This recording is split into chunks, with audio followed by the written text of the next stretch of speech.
इसी प्रकार परमार्थ ब्रह्म के विज्ञान की अपेक्षा से कर्मश उत्कर्ष को प्राप्त होने वाले आनंदमय आत्मा की अपेक्षा ब्रह्म पर ही, जो प्रकट ब्रह्मा सत्य ज्ञान और अनंत रूप है, जिसकी प्राप्ति के लिए अन्नमय आदि 5 कोशों का उपन्यास किया जाता, जो उन सब की अपेक्षा अंतर्वर्ती है और जिसके द्वारा वे सब आत्मवान है, वे ब्रह्मा ही उस आनंदमय की उच्च प्रतिष्ठा है।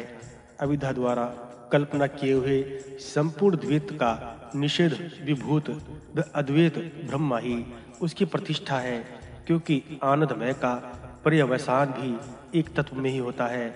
अविद्या परिकल्पित द्वैत का अवसान भूत वह एक और अद्वितीय ब्रह्मा उसकी प्रतिष्ठा यानी पुच्छ है। उस इसी अर्थ में यह श्लोक है।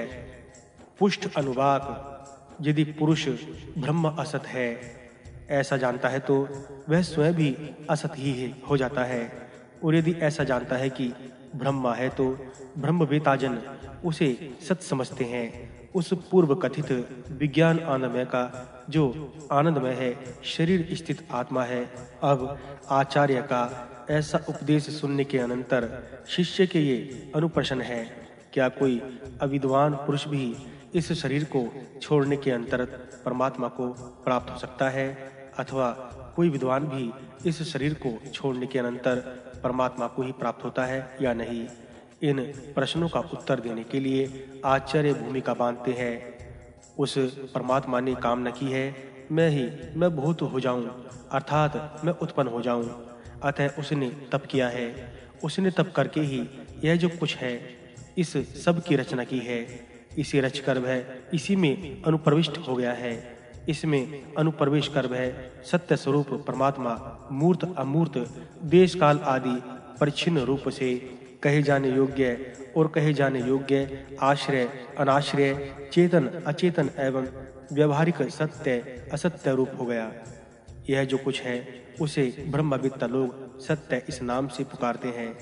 इसके विषय में ही यह श्लोक है।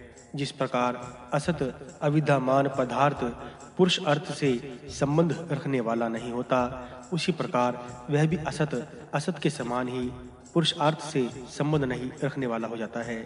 वह कौन जो ब्रह्म असत अविद्यमान है ऐसा जानता है?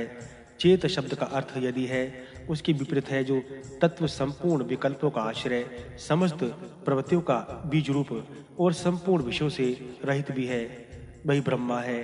ऐसा यदि कोई जानता है तो उसे ब्रह्मविद्ता लोग तदुत्तर समझते हैं। इसी प्रकार इसका आगे के वाक्य से संबंध है। किंतु ब्रह्म के अस्तित्व भाव के विषय में शंका क्यों की जाती है? इस पर यह हमारा कथन है कि ब्रह्म व्यवहार से परे है, इसलिए व्यवहार के विषयभूत पदार्थ में ही, जो कि केवल वाणी से उच्चारण किए जाने वाले हैं, अस्तित्व की भावना से भावित हुए बुद्धि उनसे विपरीत व्यवहारातीत पदार्थों में अस्तित्व का भी अनुभव नहीं करती। जैसे कि जल लाना आदि व्यवहार के विषय रूप से उपपन्न हुआ घट आदि पदार्थ सब और उससे विपरीत बंध्या पुत्र आदि असत होता है, इस प्रकार प्रसिद्ध है। उसी प्रकार उसकी समानता के कारण यहाँ भी ब्रह्म के अविद्या मानत्व के विषय में शंका हो सकती है।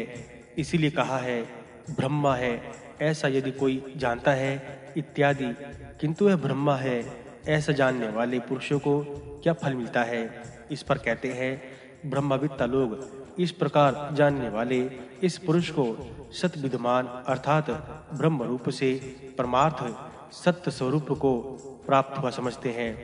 तात्पर्य है कि इस कारण से ब्रह्म के अस्तित्व को जानने के कारण वह दूसरे के लिए ब्रह्म के समान जानने योग्य हो जाता है। अथवा जो पुरुष ब्रह्म नहीं है ऐसा मानता है, वह अश्रद्धालु होने के कारण वर्ण आश्रम आदि व्यवस्था रूप सारे ही शुभ कर्म का असत्व प्रतिपादन करता है, क्योंकि वह भी ब्रह्म की प्राप्ति के लिए है। अतः वह नास्तिक लोक में असत असाधु कहा जाता है। इसके विपरीत जो पुरुष ब्रह्म है ऐसा जानता है कि वह सत्य है, क्योंकि वह उस ब्रह्म की प्राप्ति के हेतुभूत वर्ण आश्रम आदि के व्यवस्था रूप सन्मार्ग को श्रद्धा पूर्वक ठीक ठाक जानता। इसलिए साधु लोग उसे सत यानी शुभ मार्ग में स्थित जानते हैं। अतः ब्रह्मा है ऐसा ही जानना चाहिए।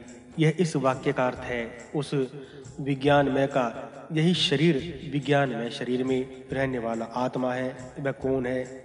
यह जो आनंदमय है उसके नास्तित्व में कुछ तो भी हो शंका नहीं है, किंतु ब्रह्मा संपूर्ण विशेषणों से रहित है, इसलिए उसके अस्तित्व के अभाव में शंका होना उचित ही है। इसके सिवा ब्रह्मा की सबसे साथ समानता होने के कारण भी ऐसी शंका हो रही है, क्योंकि ऐसी बात है। इसलिए अब इसके अनंतर श्रवण करने वाले शिष्य के अनुप्रश्न है। आचार्य की इस उक्ति के पश्चात किए जाने वाले ये प्रश्न अनुप्रश्न है। आकाश आदि का कारण होने से ब्रह्मा विद्वान दोनों ही के लिए समान है। इससे अविद्वान को भी ब्रह्म की प्राप्ति होती है, ऐसी शंका की जाती है, क्योंकि अविद्वान पुरुष भी इस शरीर को छोड़ने के अंतर इस लोक अर्थात परमात्मा को प्राप्त हो जाता है। कंचन भी चन शब्द अपि भी के अर्थ में है अथवा नहीं होता। यह इसके साथ दूसरा प्रश्न भी समझना चाहिए, क्योंकि यहाँ अनुप्रश्ना ऐसा बहुवचन का प्रयोग किया गया है। अन्य दो प्रश्न विद्वान के विषय में है। ब्रह्मा सबका साधारण कारण है, तब यदि अविद्वान उसे प्राप्त नहीं होता तो विद्वान के भी ब्रह्म को प्राप्त न होने की आशंका होती है। अतः उसके उद्देश्य से पूछा जाता है, क्या विद्वान भी आदि मूल मंत्र में आगे कहे जाने वाले ऊ को आगे से खींचकर ऊ पूर्वोक्त उत शब्द से उसमें त जोड़कर आहो इस शब्द के पहले उत शब्द जोड़कर उताहु विद्वान इत्यादि प्रकार से पूछता है। क्या कोई विद्वान अर्थात ब्रह्मविद्ता भी इस शरीर को छोड़कर इस लोक को प्राप्त कर लेता है? यहाँ मूल में समश्रुते ऊ ऐसा पद था, उसमें आए आदेश करके लोप शाकल्य से इस सूत्र के अनुसार या का लोप करने पर समश्रुत ऊ ऐसा प्रयोग सिद्ध होता है। फिर ता के आकार को लुप्त करने पर समश्रुता ऊ ऐसा पाठ हुआ है। विद्वान इस लोक को प्राप्त होता है अथवा अविद्वान के समान विद्वान भी उसे प्राप्त नहीं होता। यह एक अन्य प्रश्न है। अथवा विद्वान और अविद्वान से संबंधित ये केवल दो ही प्रश्न हैं। इनके सामर्थ्य से प्राप्त एक और प्रश्न की अपेक्षा ही बहुवचन हो गया है। ब्रह्मा सत्य है यदि ऐसा जानता है, तथा ब्रह्मा है यदि ऐसा जानता है, ऐसी श्रुति होने से ब्रह्मा है या नहीं ऐसा संदेह होता है।